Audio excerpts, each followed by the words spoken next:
Joining us now will be Dr. Fernando Gómez-Baquero, Director of Runway and Spinouts at Cornell Tech. And I'll be handing it over to him shortly. Dr. Gómez-Baquero, are you with us now? Yep, I'm here. Hi, Justin. How are you? Oh, it is my pleasure. It's my pleasure. Thank you so much for coming. Thank you so much for joining us here today.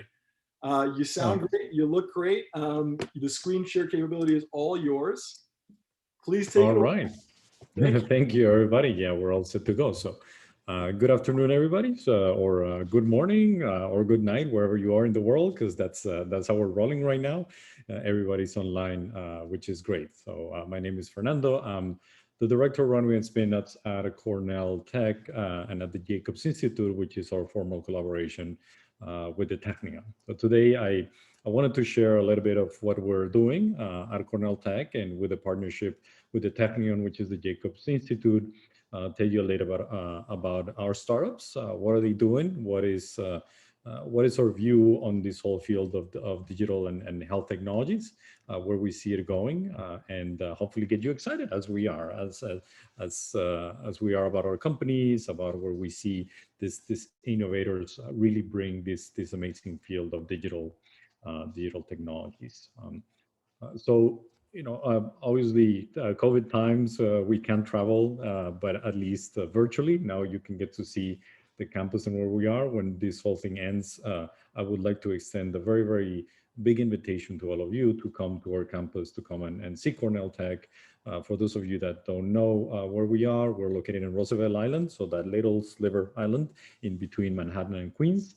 We've been open for 3 years, and we right now have invested $1 billion in this brand new campus, where we're really focusing on digital technologies and the creation of entrepreneurship through new technologies. So it's a beautiful campus. Definitely take a look at it, or as you're traveling, come in. Even these pictures are already outdated, so I had this morning to actually go out and take a picture to show you the brand new buildings that we built.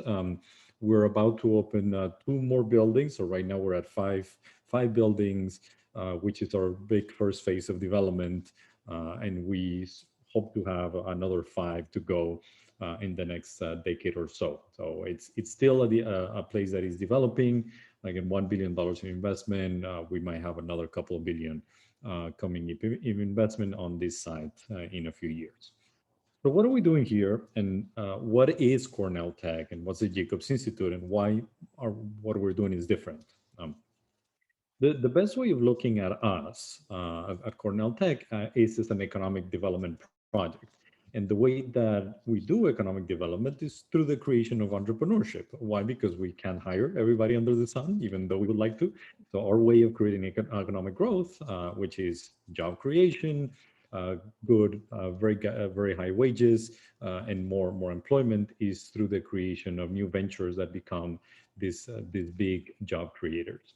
And that's what we're supposed to do here. So Cornell Tech is separated into three parts. I like to think about it as 3 different layers of it. The base layer is the educational programs that we have here. We have master's programs between 1 or 2 years. And the important thing of the programs that we have here is the combination of disciplines. What we have here is the combination of engineering disciplines, so computer science, electrical engineering, operations research, industrial engineering, and then computer science or information system degrees that have particular areas of focus.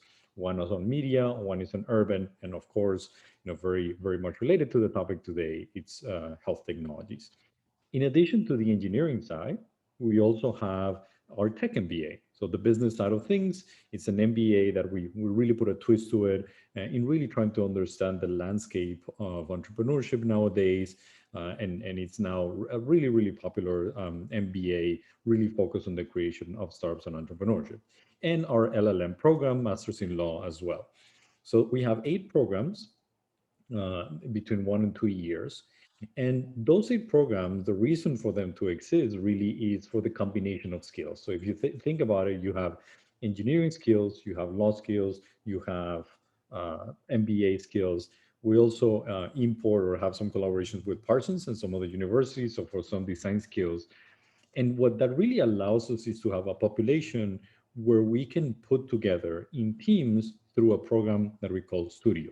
The Studio, I would say, is the most innovative program that I've ever seen in a university, and this is not being modest. It really is revolutionary in what it's doing, uh, and uh, and uh, and the Studio program is taking all of that population that we have and saying, okay, yes, you're doing a degree, but at the same time that you're doing a degree, you should be building a company, and you will build a company as you're doing your degree. So all of the people that are here with us are not just doing a degree, they're also going through all of the methodology and all of the educational, practical education. And this is done with what we call practitioners. That's why it's practical. People that are or were VPs at Google, people, the former CEO of Etsy, the former CEO of Travelocity, CTO of Travelocity, the former CTO at Twitter, venture capitalists, people that have really done it are here teaching our population how to create companies from scratch. It's a year-long training where at the end of the year, you've actually created what we call projects. These are projects, but these are really early stage startups. These are really these startups in the making. Last couple of years, we did 70, so we were about 70. We had a little bit of dip because of COVID, but our goal is to continue to grow that. And if we can do 70, 80, 90, and hopefully in the future when we're at scale, in a decade or so, where we have about 2,000 people here that we want to have, if we could be created 500 projects a year, think about this as 500 potential startups. And so that is really our goal, is of creating like this little machine of creation of entrepreneurship on steroids. Imagine just one side really creating hundreds of projects that become real companies. And the more that we do this, the better that we get at understanding how to help them and how to help them grow and do this process. So that's the second layer, and this is the most interesting program that we have. And then there's a third layer, and that third layer is Runway and Spinouts, which is what I'm director of. And you can imagine that with creating all of these startups, we have the opportunity not only to build them from scratch, but also invest in them for equity and help them a little bit more. Why? Because even though we do a whole year training with them, a lot of them still need a little bit more resources. They need a little bit more mentoring. They need a little bit more support before they go out there in the market. We're not trying to replace the market. There's amazing venture capitalists in New York. There's amazing incubators, accelerators in New York. We want to work with all of them, and I'll talk about that. But our goal is really to take a small subset of those companies that we're building and help them bridge that gap between where they are when they leave our educational program and the real world. Really help them make that connection, that part where it would be too risky for a traditional VC or even for an early stage VC to take them on.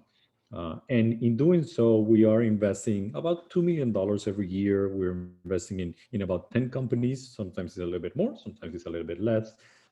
And our companies not only are with us, but as they progress, they also go and collaborate, or they're with other incubators, accelerators. We had companies that have gone to YC. We have companies that have Y Combinator. We have companies that have gone to 500 startups, to ERA. So we like to play very well with our ecosystem. And again, we're not trying to replace that amazing ecosystem. On the contrary, we're trying to say there is a space where we can help a subset of companies that are still early, are still very early, and not necessarily in the right place to be invested by the private market. But we can help them grow. And that is really our goal, to help those type of people and those type of companies. So what is our two, our getting a little bit more into detail, is what is it that we're doing. So with the spinouts is a program that is coming, that is investing in companies that come out of Studio. Studio is the middle program that you saw over there, is our big creator of companies, and it's really divided into three pieces. So one is called Startup Studio, where we take these projects and saying, okay, which one of these projects really look and feel like its own startup, like something that could go out and spin on its own, and maybe raise some equity or bootstrap or just be on its own. But that's not the only way of doing entrepreneurship. Entrepreneurship also happens by doing it internally in larger corporations. So we have a sector of that, which is called Big Co, where we really think, okay, what happens if we create startups within larger enterprises? And that's perfectly fine, entrepreneurship. And then just recently, we opened up another part of it, which is called PICO, or Public Interest in Company, where we say maybe it's neither or, neither nor, neither its own startup, or it could be something that goes out, but it looks more like a nonprofit. What happens if we take a little bit of a space and focus on this type of projects or startups that really could become interesting, very valuable, and value-driven non-for-profits? So we also have a space for that. And what we do is we take those projects and we put them in our open studio, which all of you would be welcome to come. Is free, and now that it's online, all that you have to do is click. So we do it in May of every year.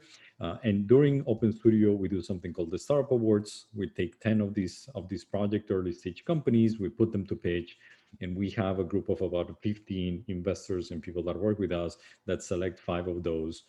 And from Cornell Tech, we invest for equity. We put $100,000 in five of those companies, between 4 and 5 of those companies every year, and we keep them for another year, doing mentoring, doing a lot, giving them a lot of resources, a lot of connections, really helping them build and continue to solve some of the questions that these early stage companies have. There's another large program that we have. So Spinouts is one program that we have where we invest for equity, and then the other program is Runway. Runway has a twist. And the twist of Runway is that it's made as a postdoctoral program. So what this means is that we bring people with PhDs. Why do we focus on people with PhDs? Well, because we figure that there's a great opportunity in people that are recently graduated from PhDs that have been maybe doing a postdoc for a couple of years, maybe they just graduated from the PhD. They have a lot of technical knowledge, but they don't necessarily know how to create a company. But while they were in the university, they've seen the technology transfer process. They've actually invented some of these technologies. They have a lot of potential. So if we can recognize the people that have the technical skill and also have the personality potential to become great CEOs, we might be able to help them become amazing CEOs, people that know the technology pretty well, but that also know the business side pretty well. And we don't expect them to know anything. On the contrary, we start by saying we understand that these people don't know business. And it's not because they're not smart, because they're really, really smart. It's because they've been embedded in the academic environment for so long. We take the approach of saying we understand that, and our program is to help them build companies, but help them build the skills to become great CEOs, and at the end to build careers in companies that are going to become their life's work. And what we do with them is we invest for equity. It's valued at around $300,000 for an up to 2-year program. And so far, that program has yielded very interesting results. And I'll talk about some of the companies that we have built on those programs. This is not new. We have been doing this for about 7 years. It's hard to tell because the campus has been open for 3 years, but we started working on this even before I came to Cornell, because I have a background as an entrepreneur myself. And so even before I came to Cornell Tech and to the Jacobs Institute, we were doing this when the campus was being built and Cornell Tech was at the Google building. So today, the baby is grown. And this is no longer a baby. This is a full-on portfolio of companies that we have, and we now have better methodologies and better idea of how is it that we can help these entrepreneurs grow. The latest stats is we have 73 companies under our umbrella that we have built here and that we have in our portfolio. Of those, 6 have exited, so we already see exits on those companies. 51 are actively operational, which is a very good ratio. In hard tech, you would expect maybe less, maybe 2, 3, 4% of those to continue. But we see a lot of them really continue very strong because of the mentoring and the ecosystem that they live on. Obviously, they are growing and they're creating good jobs and they're hiring people, which is exactly what we want. We want them to do that. For the ecosystem of New York, most of them are still in New York. We don't mandate them to be here. But what we see is that this is still the best ecosystem that they can play on. They have raised additional funding, obviously, to what we've given them, because what we've given them is not enough, but it's just a stepping stone to getting them to the private market. And we are happy to be that connector. So they raised over $100 million.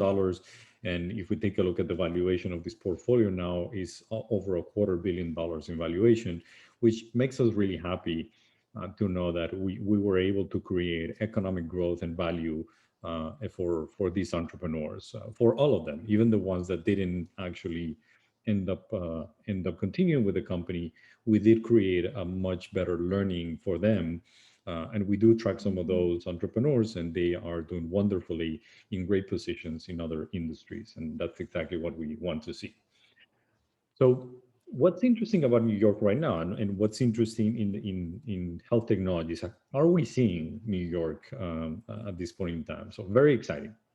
And you should be excited too, because New York has become now sort of like the place to do entrepreneurship. And we have over 9,000 startups. We had hundreds of thousands of people employed by these early startups. We're now the second largest startup ecosystem in the world. We're first among 50 cities in attracting women entrepreneurs. So there's a lot more diversity, which is great for the type of startups that we want to do here. It is becoming quite obvious that also the IPO boom is really helping us a lot. In terms of funding, we are seeing a very, very healthy ecosystem. With COVID, it did not slow down. Maybe for a few months, it was a little bit so like, oh, we don't know what's happening, but then we basically adjusted. And we just continue to do the investment that we needed to do. So about $16 billion in VC funding. We definitely reap the benefits of IPOs like Uber and Lyft and Slack and Datadog, Palantir, all of these great companies, because a lot of that money comes back now to risky investments in startups. A lot of those people also, as they have gone through the journey with those companies, decide to leave and they want to create startups. So it really it creates a very, very healthy ecosystem. And we're seeing that more and more. And particularly in the area of digital health, which is what we want to talk about today, we are seeing focus on some areas that are quite interesting and fascinating. So the first one is we have been seeing more and more focus on operations optimization. So if you think about any hospital system or the hospital itself or operations between different hospitals, there's a lot to be done in the operations side of it and optimization. Think about what Lyft did for transportation and Uber did for transportation. Think about all of these great algorithms that we have to optimize logistics in general, right? So think about Amazon or Walmart. But now let's get nitty-gritty into what can we do with all of this knowledge inside of hospitals and hospital systems in terms of the optimization of their operations. I feel we just only scratch the surface on that side. There's a lot of things that we can do. It's a very particular market. It's not easy to get to, very long sales cycle, but still there's a great opportunity to use digital technologies for that. The second one, and this is quite obvious, and I think more important right now, is mental health. We have seen that with COVID, it becomes even more and more relevant right now. We've always known that it was relevant, but to use digital technologies to have good mental health interventions. And we have companies that have actually, before the COVID, started to work on mental health interventions and using digital technologies for mental health. We're very happy that right now it seems to be growing, keep growing, and it's definitely a market that is very much in need of great solutions. Another one that we're seeing that it's exploding in a good way is computational biology. You know, while before it used to be a little bit of sci-fi, that we could take algorithms and discover new drugs and be better at treating cancer, at treating certain diseases. We now know that the power of computation really helps. With both that and DNA sequencing algorithms, you can see that having this excess of data that we have and having much better algorithms is really helping us fight diseases. And even though it's taking us a long time right now to do manufacturing of the vaccine of COVID, you might have seen the news that it just only took 2 days to design it. And that is part of the power of the information that we have in knowing the DNA sequence of the virus and being able to process the information very fast. So again, I feel that we've only sort of scratched the surface. We've been at this for a while now. We passed the hype, and now we're getting to the part where we're seeing amazing results that are driven by startup companies in this field. Um, Looking at the future, so this is what we're seeing right now. But looking at the future, we couldn't be more excited about health. And sometimes we also have to say, okay, we can't be only health. You know, it seems to be so the most important side of things in New York, and where we see a lot of innovation and a lot of entrepreneurs that want to go in. Uh, because it really is driven by a lot of amazing universities. And it's not just us. We work very closely with the people that do innovation at Columbia University, which are wonderful, with NYU, which are also wonderful, with CUNY, with SUNY, with great universities in the whole of New York. And we don't see ourselves as really competitors. We're all building amazing companies and helping a lot of entrepreneurs, and we share a lot of resources, and we have our niches and we do things very well. But there are things that uh, we definitely share, and there's no reason why not to share and why not to help each other out. We like it that there's a great workforce here. We're number one ranked in STEM graduates, particularly for life sciences, second talent globally, second in talent global. So more and more we see that people here are just pretty amazing, and you can definitely find the right talent that you need for that. Uh, Collaboration, which is part of also why I'm talking here today at HitLab, is key. And we don't work in a vacuum. We don't want to work in a vacuum. We know that not only there's a diverse set of people in New York, which we have a workforce that is very diverse, but also we have an amazing community of incubators, accelerators, and people that really help our companies out. More than 100 incubators, a lot of co-working spaces. Obviously, HitLab has been a good collaborator, has helped our companies to develop their products and services much better. And we love seeing that there's people here that really their focus is to help companies out, to help these startups, and also that understand startups, because it used to be the case that it was easier to work with larger corporations. It was easier to work with pharmaceutical companies.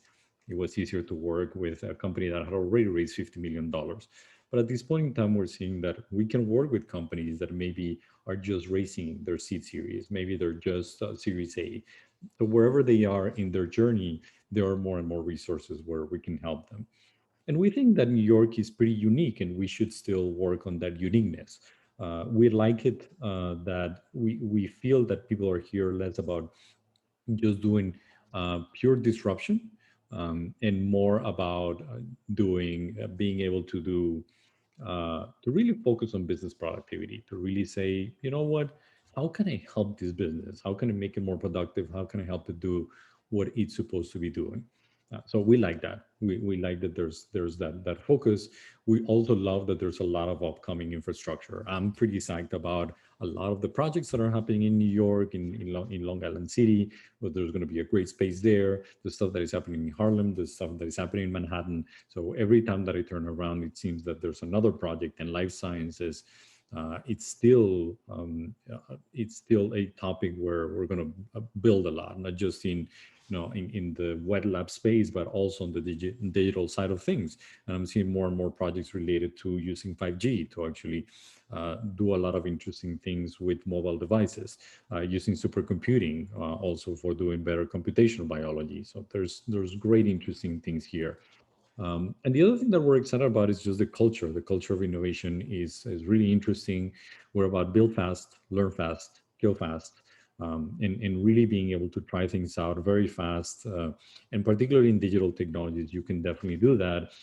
And that's exactly what we want to do. We want to give all of the tools so that instead of building things that are basically zombies for a long, long time and they're just sucking up money, they're actually driving great value for corporations, for partners, for people. They're building things very fast, or we try things and then basically those things, and end up ending pretty fast. So I'm just going to give you quick examples of our companies. Nanit is one of our companies that we're pretty excited about the use of computer vision in health tech. This is a great example, not just because it's a baby monitor, but think about the possibilities of computer vision in sleep technologies in general. So that is a great business that we are only scratching the surface of. We really want to understand more applications of computer vision. This is a company that has now raised over $50 million, named Time Magazine Best Inventions of the Year 2 years ago. So it's doing great. So not just computer vision, but natural language processing is also a great topic in digital tech.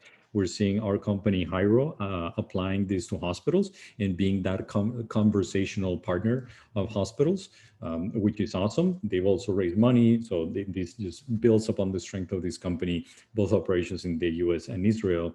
But again, using those fairly simple tools, what we call AI as a general term, but using more computer vision, using more natural language processing to optimize operations in healthcare and in the hospitals.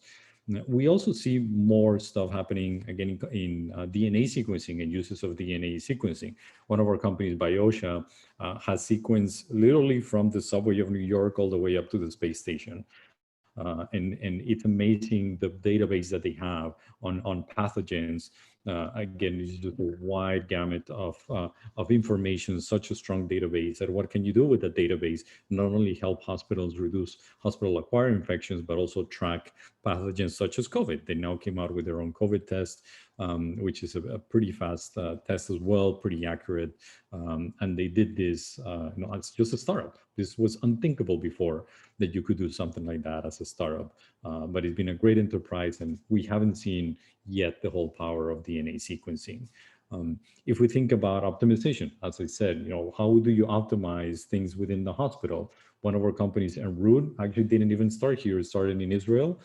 We'd go into a hospital, and the hospital saying, "Hey, I don't know how to transport people. This is really, it's a pain. We're just doing it via phone. Why don't we have an Uber for transporting people inside of the hospital?"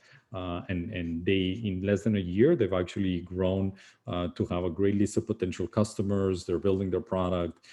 They have this pilot in one of the largest hospitals in Israel. So they're doing pretty well. And again, the power of thinking about optimization. We've also had companies really focus on developing drug therapies. We had one company innovatively that was really focusing on the problem of accelerating the development of drug therapies, and particularly in aging. And this company got acquired by Spring Discovery. So there's also a great opportunity for companies to build something pretty fast and then all of a sudden get acquired by a larger company, or continue to do their own development and research, which is the case of another one of our companies, 13 Biotech, which is really doing finding new cures to their discovery development platform, really focusing on cancer treatments and using that power of computational biology for those cancer treatments. So I just wanted to go fast with some of our companies, not even all of them. We have a huge list of companies that please, if you want to get to know more about them, let me know. And just as I end here, I will just tell you, our strategy is that we see a bright future for digital tech. It's awesome. I think it's going to work out pretty well in New York. We see ourselves as a seed grower and as a connector, so not as a competition of anyone, but as the one that builds. We're going to continue our current focus, and then we want to focus on areas like ethics and privacy, which we feel that need a little bit more oomph, a little bit more power in thinking about how we can do hybrid human AI human system. Basically, not everything needs to be AI, not everything needs to be completely manual. There might be an intermediate. We'd like to see that. And then who knows, bring us your craziest ideas. That's exactly what we want. And with that, I'll end. Thank you. That's amazing. That's amazing. Thank you so much, Fernando. Really, really, really appreciate it. And before I let you go, I just wanted to remind everybody that one of the companies you just mentioned, Biosha, we're a Digital Health Breakthrough Alliance winner. And the Digital Health Breakthrough Alliance, now known as the HitLab Breakthrough Alliance, actually is very proud to call the Cornell Tech and Dr. Gómez-Baquero a board member. If you joined us earlier today at 9 a.m., you would know that we just announced that Mr. Bill Taranto, president and founder of the Merck Global Health Innovation Fund, was just named to be the chairman of the HitLab Breakthrough Alliance. So again, very exciting stuff coming out of Cornell Tech. Thank you again, Dr. Gómez-Baquero. It is our sincere and genuine pleasure to have you with us here today. Thank you again. Thank you, everybody. Take care.